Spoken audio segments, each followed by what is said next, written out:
Senegal have been handed a rather chastening lesson at the World Cup by France. And you can't say it was beyond France who inflicted damage on them. I just was surprised by the way the game played out.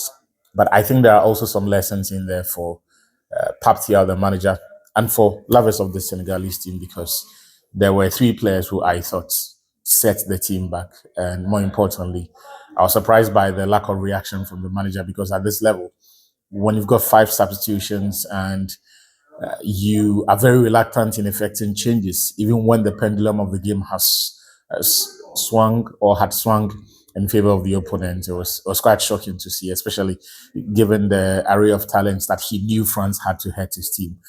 I thought in the first half they were very good.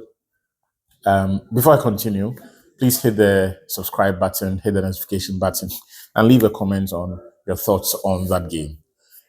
Anyway, I thought the first half Senegal were very good.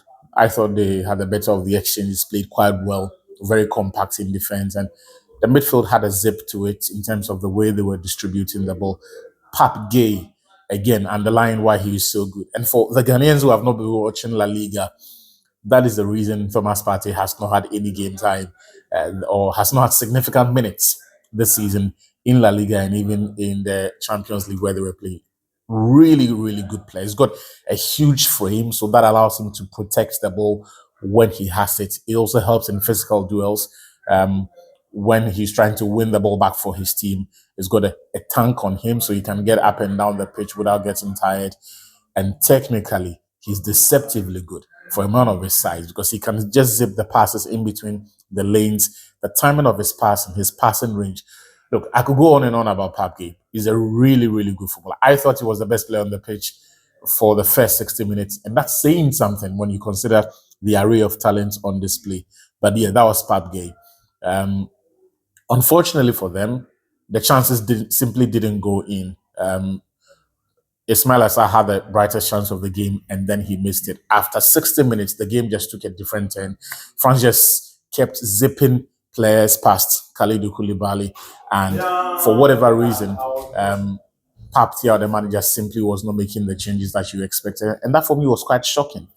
Because even before the game came, there were repeated moments where Michael Olise just skips past him, and you can tell that Kalidou Koulibaly could not keep up with the pace. When you've got Mamadou Sarr on the bench, I think that's a change that you make, because if they get that bit right, maybe we don't see that sort of scoreline. Yes, France probably go on to win, but maybe we don't see that sort of scoreline in the game. And so I thought it was inexplicable that he did not take off Kalidou Koulibaly. Idrissa Gueye as well. When you've got Pape Ciss, who does everything that Idrissa Gueye does well, and is more energetic, younger, more athletic, it didn't make sense that he kept him on the bench. And that is one of the reasons that they lost the game. The final one was Sadio Mane. He offered completely nothing throughout the game. When you play a 4-3-3, he is supposed to be the outlet on the left side for the team. But he really didn't offer anything apart from the one chance he created for Ismail Assar. But all game, Jules Koundé really did not have anything to worry about because, and you can't really blame Sadio Mane because his legs are gone. He can be a threat. He still has uses, so maybe in behind the center forward when you're playing a 4-2-3-1. So maybe going forward against Iraq or against Norway, the manager can consider a dynamic where maybe you take off or you drop someone like Lamine Camara.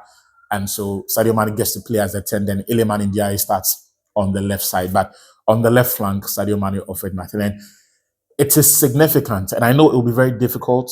It will be a difficult decision for the manager to make, to take away the three leaders, because all three are captains: Sadio Mane, Idrissa Gueye, and then Kalidou Koulibaly. But I'm clear in my mind that Kalidou Koulibaly has to be dropped for the next game. And even at halftime, you have to consider taking off someone like Idrissa Gueye, because clearly he was off the pace in that game. But thank you very much for watching. Leave a comment and subscribe.